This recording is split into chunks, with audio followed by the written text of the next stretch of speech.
All three school superintendents say initially this job was never the goal. Dr. Lewis was a special education teacher. Dr. Taylor wanted to be a history professor, and Dr. Bracey's parents were educators.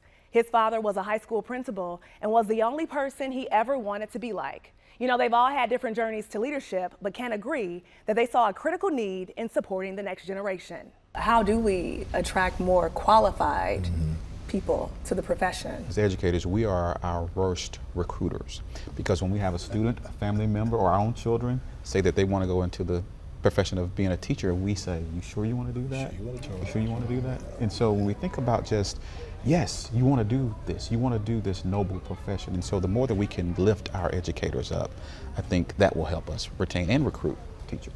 I think that all of you know and understand the impact that black male teachers have on black students. What can be done to attract those black male college students to this profession? It is how we model ourselves, and I can tell you that one of the greatest things for me was being in the post office in Fayetteville about 10 or 12 years ago, and a former student said to me, "Dr. Taylor, I teach because of you."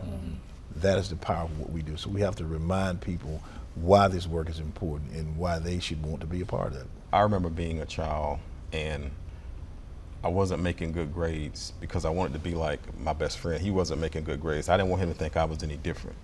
And then my dad sat me down, he said, "Son, it's cool to be smart." And people need to understand, other black males need to understand, it's cool to be a teacher.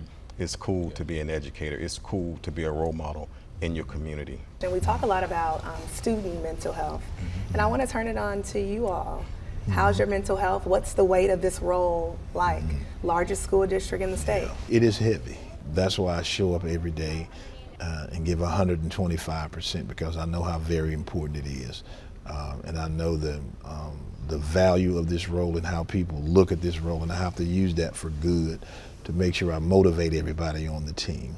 But that's what weighs on you. Are you doing enough and at the right time and at the right level?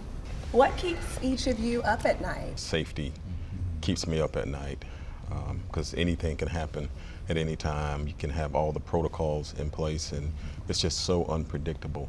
I think sometimes people don't realize what it's like to be in this role. I've been a superintendent for 18 years.